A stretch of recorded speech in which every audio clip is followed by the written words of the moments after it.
నమస్కారం ఫ్రెండ్స్. భారతదేశంలో యూట్యూబ్ అనేది పతనం వైపుకు దారి తీస్తుందా? ఈ మధ్య కాలంలో జరిగినటువంటి పరిస్థితులు మరియు మార్పులను గమనిస్తే ఇది నిజమయ్యే అవకాశాలు ఎక్కువగా కనిపిస్తున్నాయి. ముందుగా మీకు ఇక్కడ ఒక చిన్న వివరణ. ఈ వీడియో అనేది కేవలము ఎడ్యుకేషనల్ మరియు ఇన్ఫర్మేషన్ పర్పస్ కోసం మాత్రమే. దీన్ని ఏ ప్లాట్ఫామ్కి వ్యతిరేకంగా కానీ లేకపోతే ఎవరిని దూషించాలని కానీ చేస్తున్నటువంటి వీడియో కాదు. ఈ విషయాన్ని మన వ్యూయర్స్ ఖచ్చితంగా అర్థం చేసుకోవాలి. దయచేసి ఈ వీడియోని ఎక్కడా స్కిప్ చేయకుండా పూర్తిగా చూడండి. ఇక ఏమాత్రం ఆలస్యం చేయకుండా వీడియోలోకి వెళ్ళిపోదాం.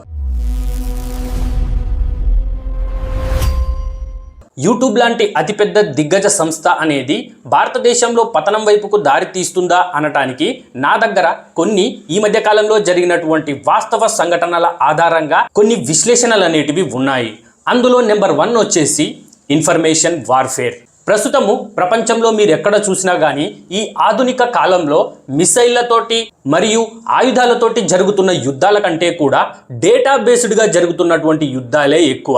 డేటా అంటే ఇన్ఫర్మేషన్ అంటే ఆయా దేశాల్లో ఉండేటటువంటి ప్రజలు డేటా పేరుతోటి ఎలాంటి సమాచారాన్ని కన్జంప్షన్ చేస్తున్నారు, ఎలాంటి సమాచారాన్ని తీసుకుంటున్నారు అనే దానిపైనే మనము ఎక్కువగా శ్రద్ధ పెట్టాల్సినటువంటి అవసరం ఉంది. మీకు నమ్మబుద్ధి కావట్లేదా? అయితే గత 2-3 సంవత్సర కాలంలో జరిగినటువంటి వాస్తవ సంఘటనలను పరిగణలోకి తీసుకుందాం. అందులో మొదటగా బంగ్లాదేశ్ కేసును చూద్దాం. బంగ్లాదేశ్ దేశం పైన 1971 తర్వాత ఏ దేశము కూడా మిసైళ్లతోటి లేదా యుద్ధ పరికరాలతోటి దాడులు చేసినటువంటి దాఖలాలు లేవు. కానీ ఈ మధ్య కాలంలోనే అక్కడ సక్సెస్ఫుల్గా ప్రభుత్వాన్ని అనేదాన్ని పడగొట్టగలిగారు. ఎలా? అదే ఇన్ఫర్మేషన్ వార్ఫేర్ వల్ల. ఇక రెండవ ఉదాహరణగా నేపాల్ దేశాన్ని తీసుకుందాం. నేపాల్ దేశం పైన కూడా మిసైళ్లతోటి కానీ లేకపోతే యుద్ధ పరికరాలతోటి కానీ ఏ దేశము కూడా ఇప్పటి వరకు యుద్ధం చేసింది లేదు. అయినా కూడా సక్సెస్ఫుల్గా అక్కడ ప్రభుత్వాన్ని పడగొట్టగలిగారు. ఎలా? దానికి సమాధానమే ఇన్ఫర్మేషన్ వార్ఫేర్. అలానే శ్రీలంకలో కూడా జరిగింది. ఇప్పుడు మీరందరూ అనుకోవచ్చు, బంగ్లాదేశ్లో కావచ్చు లేకపోతే నేపాల్లో కావచ్చు, ఆయా దేశాల్లో ఉన్నటువంటి విద్యార్థుల సమస్యల వల్ల వారు రోడ్ల మీదకి వచ్చి ధర్నాలు నిరసనలు చేసి అక్కడ ప్రభుత్వాన్ని మార్చుకున్నారు, దీంట్లో ఇన్ఫర్మేషన్ వార్ఫేర్ ఏముంది అని చెప్పేసి మీరు అనుకుంటున్నారా? అయితే ఇక్కడ మీరు అర్థం చేసుకోవాల్సినటువంటి విషయం ఏంటంటే, దేశం అన్నాక సమస్యలు అనేటివి ఉంటాయి.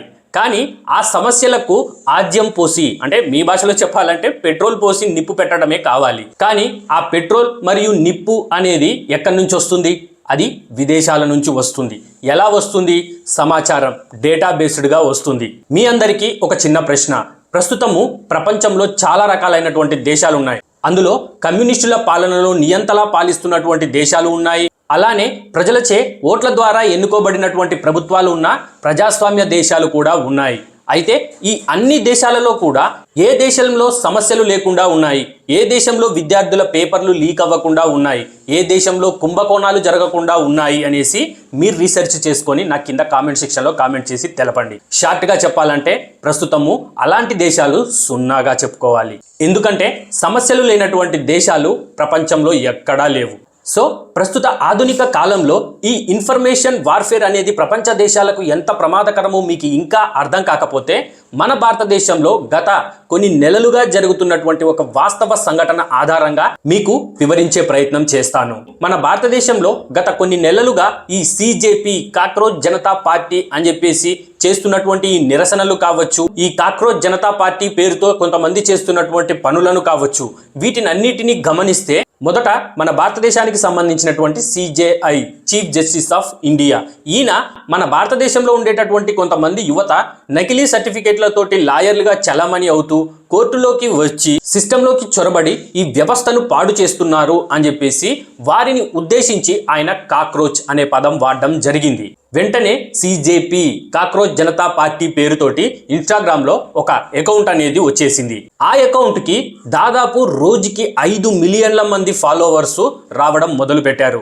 ఆ ఫాలోవర్ కౌంట్లను చూసి చాలా మంది మన భారతదేశ యువత కూడా ఈ సిజేపీ వాళ్ళు ఏదో చేస్తున్నారు, ఈ సిజేపీ వాళ్ళ దగ్గర ఏదో విషయం ఉంది అని చెప్పేసి ఊహించేసుకొని చాలా మంది మన భారతదేశ యువత కూడా ఆ అకౌంట్ ని ఫాలో చేయడం మొదలు పెట్టారు. తరువాత నీట్ పేపర్ లీకేజ్ అనే ఒక అద్భుతమైనటువంటి అవకాశం ఈ సిజేపీ వాళ్లకు దొరికింది. దాంతో జంతర్ మంతర్ లో నిరసనలు చేయడానికి అభిజిత్ దీప్కే అనే వ్యక్తి అమెరికాలోని బాస్టన్ యూనివర్సిటీ నుంచి భారతదేశానికి వచ్చి జంతర్ మంతర్లో ధర్నాలు అనేటివి, నిరసనలు అనేటివి చేశారు. దాని గురించి పోలీసులు మరియు ఇన్వెస్టిగేషన్ టీంలు అంతా ఇన్వెస్టిగేషన్లు చేసి ఒక్కొక్క విషయాన్ని, ఒక్కొక్క భయంకరమైనటువంటి నిజాలను బయటికి తీస్తున్నారు. అంటే ఈ సిజేపీ నిరసనలకు సంబంధించినటువంటి ఫండింగ్ మరియు ఫారిన్ హ్యాండ్స్ ఇలాంటివి ఏమున్నాయి అని చెప్పేసి మొత్తం నిజాలు అనేటివి బయటికి తీస్తున్నారు. ఆ ప్రక్రియలో భాగంగానే భారతదేశ ప్రభుత్వం అనేది మెటా అధికారులను పిలిపించి పలు రకాలైనటువంటి ప్రశ్నలు అడగడం జరిగింది. ఆ విచారణలో ఈ మెటా అధికారులు మన భారతదేశ ప్రభుత్వానికి అధికారికంగా తెలిపినటువంటి విషయాలు ఏంటంటే, ఈ సిజేపీకి అంటే cockroach Janata party Instagram account కి బయటి దేశాల నుంచి విపరీతమైనటువంటి బాట్ అకౌంట్లను చేర్చడం జరిగింది. అంతేకాకుండా ఈ కాక్రోచ్ జనతా పార్టీ జంతర్ మంతర్ లో చేసినటువంటి ఈ నిరసనల విషయంలో కూడా విపరీతమైనటువంటి డబ్బు ఇన్వాల్వ్ అయి ఉంది. ఆ డబ్బుని సెలెక్టివ్ గా ఒక ప్రోపగాండాను పుష్ చేయడానికి ఇన్ఫ్లుయెన్సర్ల ద్వారా వాడారు అని చెప్పేసి మెటా అధికారులు అధికారికంగా ఒప్పుకున్నారు. అంతేకాకుండా ఈ మెటా సంస్థలకు సంబంధించినటువంటి ఫేస్బుక్, ఇన్స్టాగ్రామ్ లో ప్రధానమంత్రి మోదీ గారి రీల్ ని డిలీట్ చేసినందుకు కూడా మార్క్ జుకర్బర్గ్ అమెరికా నుండి క్షమాపణలు కూడా కోరడం జరిగింది. అలాంటి సున్నితమైనటువంటి ఇన్ఫర్మేషన్ను, డేటాను నడిపించేది మన భారతదేశంలో ఉండేటటువంటి సోషల్ మీడియా యాప్లు అన్నమాట. ఈ సోషల్ మీడియా యాప్లు అనేటివి మన భారతదేశానివి అయితేనే మన డేటా అనేది సురక్షితంగా ఉంటుంది మరియు మన దేశం మీద ఎటువంటి విదేశీ శక్తులు అనేటివి కూడా దాడి చేయలేవు. మన భారతదేశంలో నడుస్తున్నటువంటి సోషల్ మీడియా యాప్లు అన్నీ కూడా విదేశాలకు సంబంధించినటువంటి యాప్లు, అంటే విదేశీ కంపెనీలు యాజమాన్యంగా ఉన్నటువంటి యాప్లు అన్నమాట. మన భారతదేశ ప్రభుత్వము ఈ ప్రమాదాన్ని ముందే గ్రహించి భారతదేశంలో ఉండేటటువంటి ఇన్ఫర్మేషన్, డేటా అనేది ఇతర దేశాలకు పంపేదానికి వీల్లేదు. ఆ ఇన్ఫర్మేషన్ మరియు డేటా అనేది కేవలం మా భారతదేశంలోనే ఉండాలి అని చెప్పేసి ఈ విదేశీ యాజమాన్యం ఉన్నటువంటి సోషల్ మీడియా సంస్థలకు రూల్ అనేది పెట్టి ఉంది. కానీ ఈ ఇన్ఫర్మేషన్ మరియు డేటా విషయంలో మనం ఎంత బయటికి వెళ్లకుండా ఆపుదామని చూసినా కూడా ఎంతో కొంత సమాచారం మరియు డేటా అనేది బయటి దేశాలకు వెళ్ళిపోతూనే ఉంటుంది. ఎందుకంటే ఆ సోషల్ మాధ్యమాలు అనేటివి మన భారతదేశానికి సంబంధించినవి కావు కాబట్టి దాంట్లో ఏవో ఒక లూప్ హోల్స్ అనేటివి దొరుకుతూనే ఉంటాయి. దాని ద్వారా సమాచారం మరియు డేటా అనేది బయటికి వెళ్ళిపోతూనే ఉంటుంది.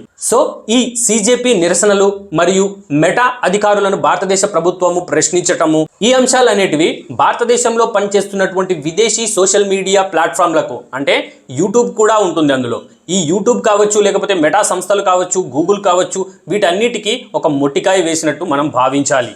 ఇక యూట్యూబ్ అనేది భారతదేశంలో పతనం వైపుకు దారి తీస్తుంది అని అభిప్రాయపడటానికి రెండవ ఉదాహరణ యూట్యూబ్ యొక్క కొత్తగా తీసుకొచ్చినటువంటి మానిటైజేషన్ పాలసీలు. ఎందుకంటే మీ అందరికీ బాగా తెలుసు, ప్రస్తుతం ఉన్నటువంటి యూట్యూబ్ మానిటైజేషన్ పాలసీ వల్ల మన భారతదేశంలో ఉండేటటువంటి చాలా మందికి యూట్యూబ్ లో సర్వైవ్ అవ్వడం ఎంత కష్టంగా ఉంటుందో అని.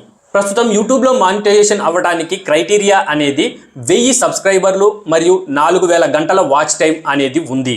అయితే యూట్యూబ్ అనేది 2027 ఫిబ్రవరి 1వ తారీఖు నుంచి తన యూట్యూబ్ మానిటైజేషన్ పాలసీలను ఘోరంగా మారుస్తూ ప్రజల ముందుకు తీసుకొచ్చింది. ఆ మార్పు ఏంటంటే, ప్రస్తుతం యూట్యూబ్ లో మానిటైజేషన్ అవ్వడానికి 1000 సబ్స్క్రైబర్లు మరియు 4000 గంటల వాచ్ టైం అనేది ఉండాలి. లేదా షార్ట్ బేస్డ్ గా మానిటైజేషన్ చేసుకోవాలి అనుకుంటే 1000 సబ్స్క్రైబర్లు మరియు షార్ట్లకి 10 మిలియన్ వ్యూస్ 90 రోజుల్లో రావాలి. ఈ మానిటైజేషన్ క్రైటీరియా అనేది మారుస్తూ 4000 గంటల వాచ్ టైం నుంచి 8000 గంటల వాచ్ టైం వరకు పొడిగించింది. అది కూడా 365 రోజుల్లో. అలానే షార్ట్ బేస్డ్ గా వస్తే 10 మిలియన్ల వ్యూస్ నుంచి 20 మిలియన్ల వ్యూస్ కి మార్చింది. అది కూడా 90 రోజుల్లోనే.